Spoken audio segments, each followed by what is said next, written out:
It's 8:30 in the morning. I am hosting today's daily cyber briefing, and my name is Rich Benfield from That Security Company.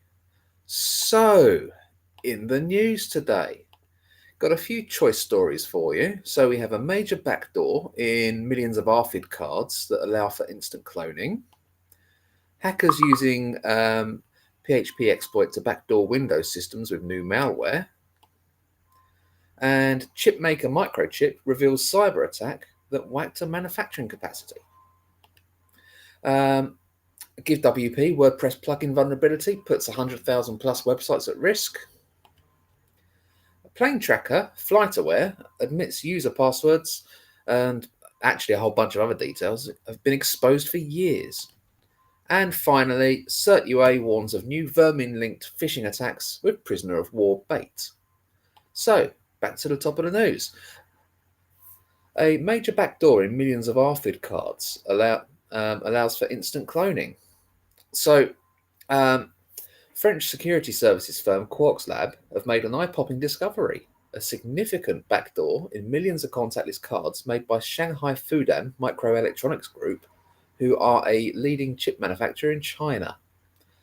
So, the backdoor's been documented in a research paper by Quarks Labs.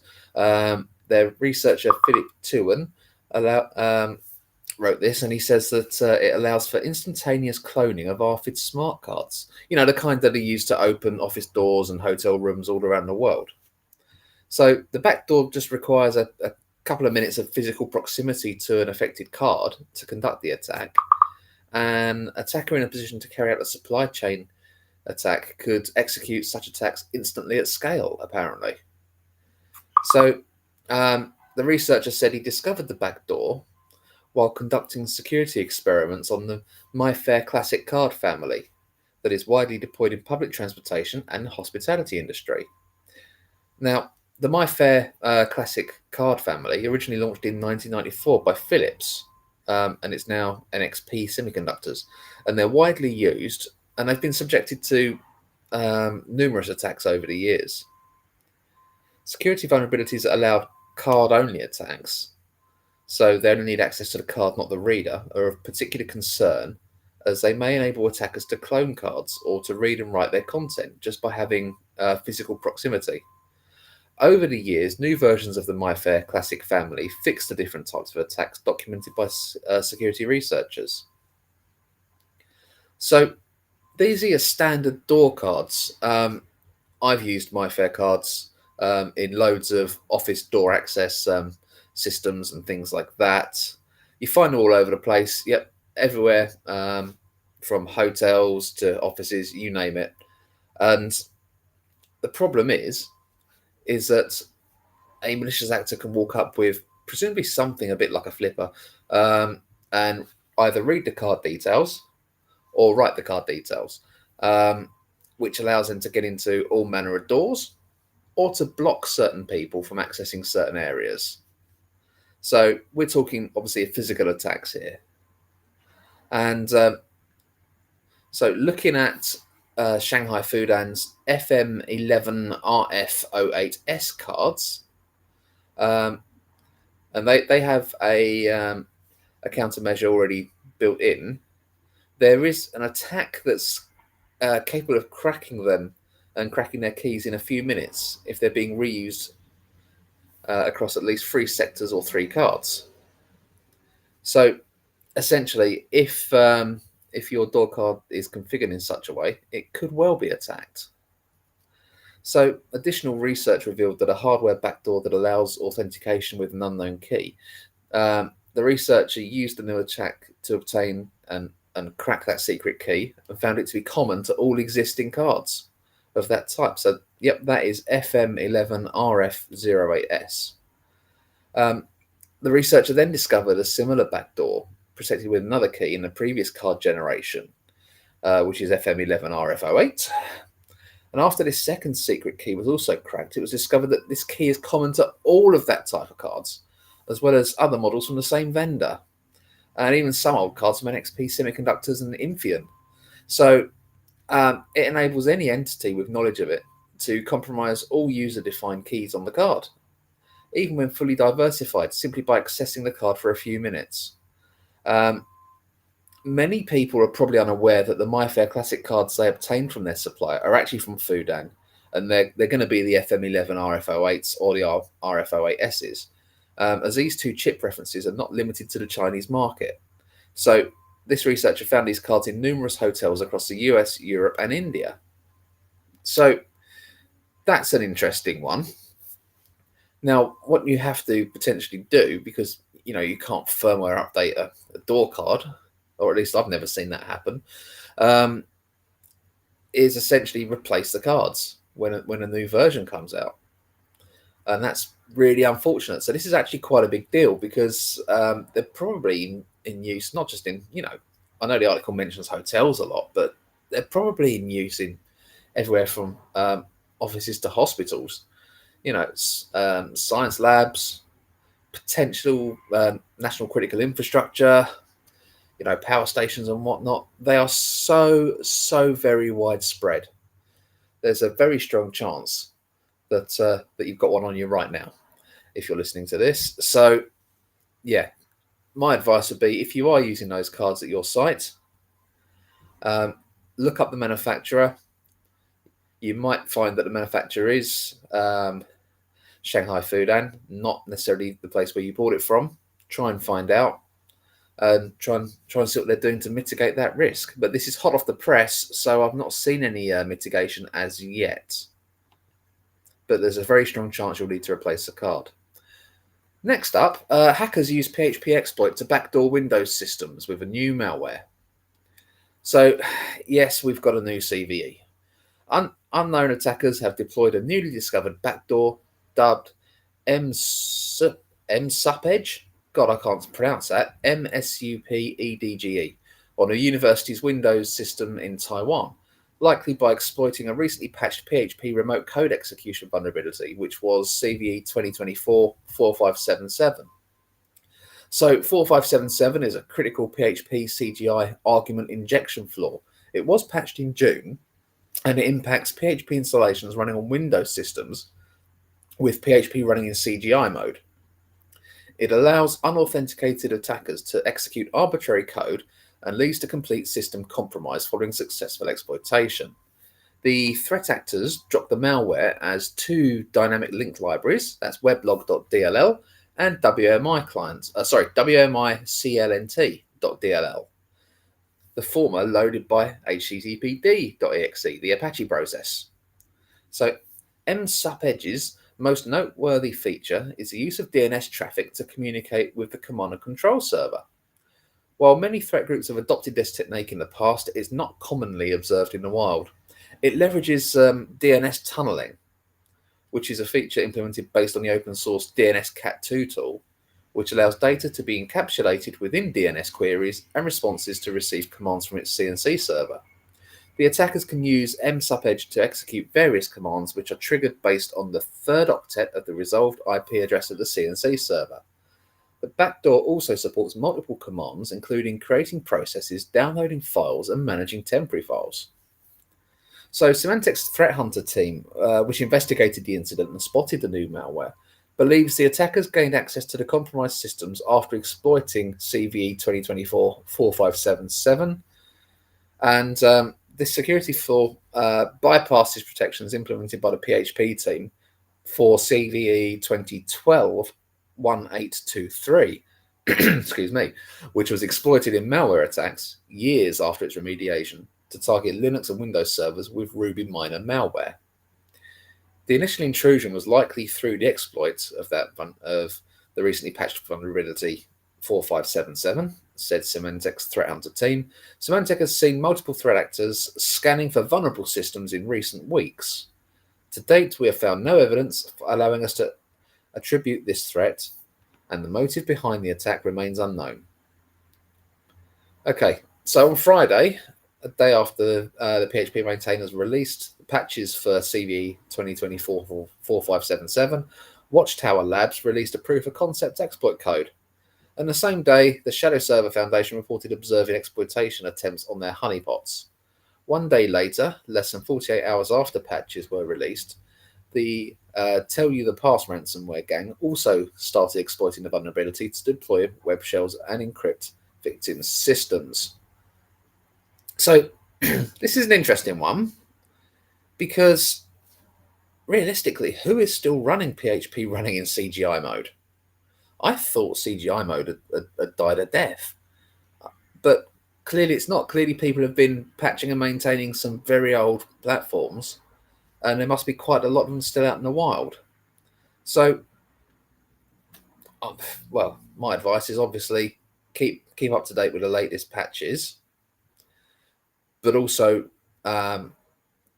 just double check that you are running any that you aren't running any affected versions if possible.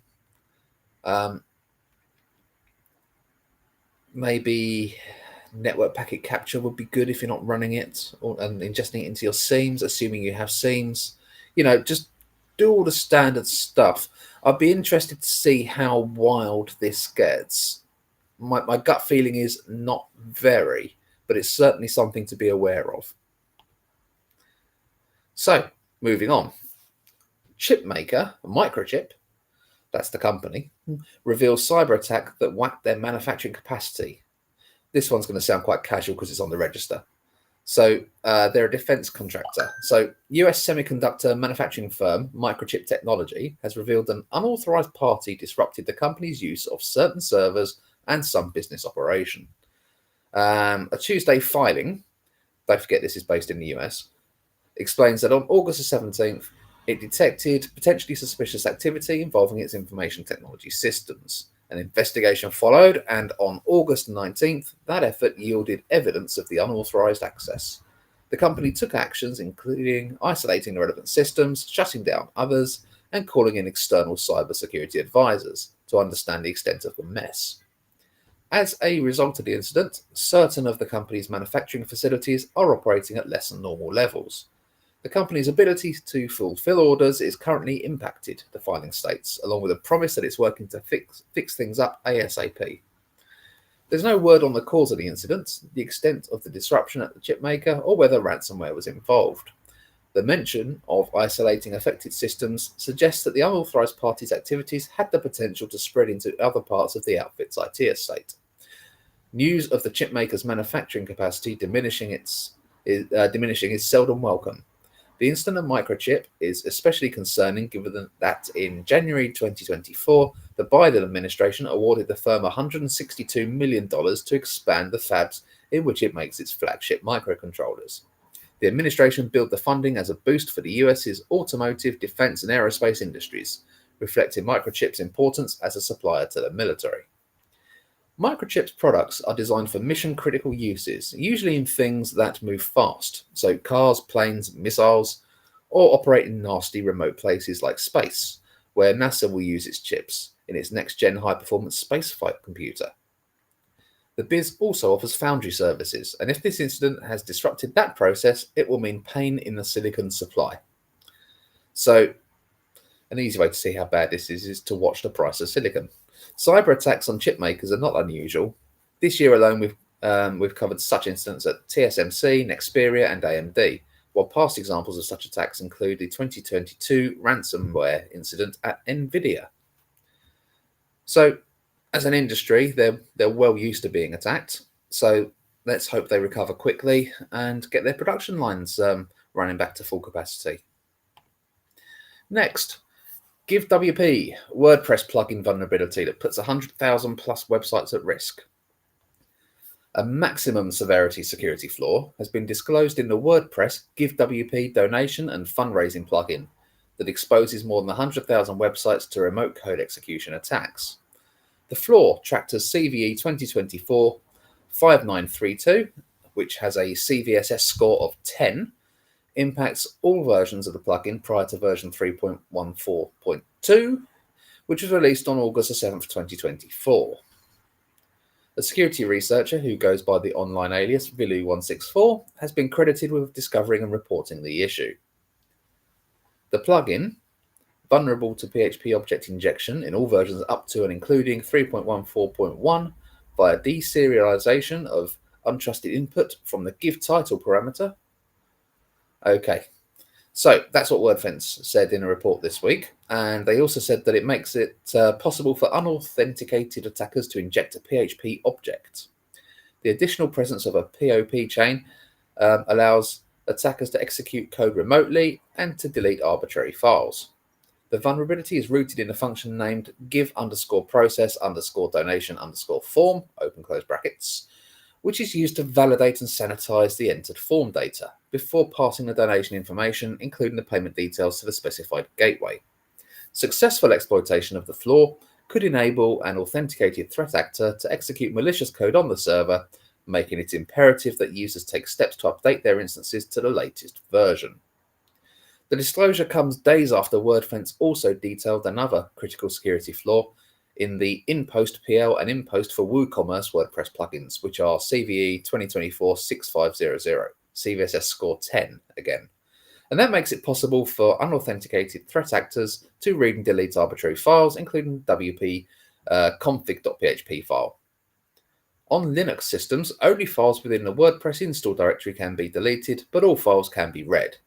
And the issue has been patched in version 1.4.5. Another critical shortcoming in JS Help Desk, a WordPress plugin with more than 5,000 active installations, has also been uncovered. CVE 2024-7094 with a CVSS score of 9.8, as enabling remote code execution due to a PHP code injection flaw.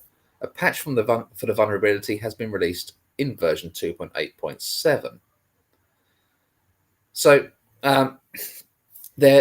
we're going to put the link to this article online anyway. And the bottom end of this article actually contains another 4 CVEs that have been discovered with various plugins. So for those of you that are running WordPress, obviously let's all run the updates, okay? Let's do that as a matter of importance. Annoyingly with WordPress, or my experience with WordPress, is that sometimes you end up updating one thing and it breaks something else. So don't forget, use your testing environment first, obviously. And there's no need to get overly excited about these, although they do have CVSS scores ranging from 9.8 to 10.0. So I would do it as a matter of urgency, but do take your time to test them.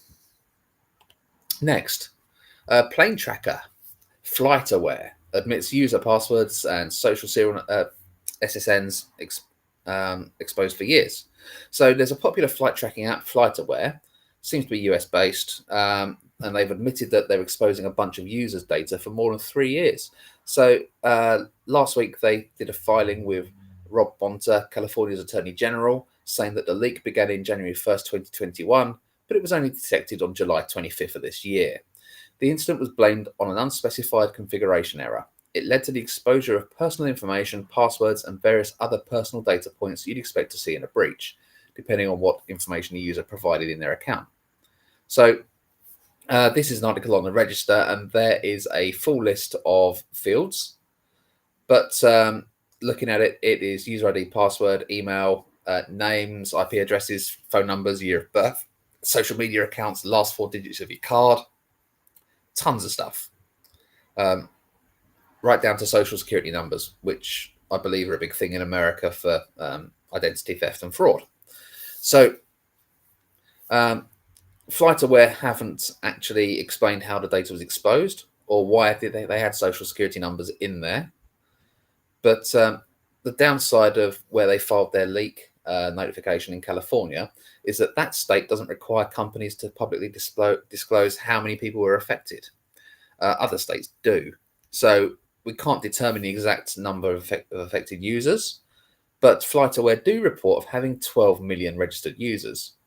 And if all were affected, that'd be quite the security snafu indeed.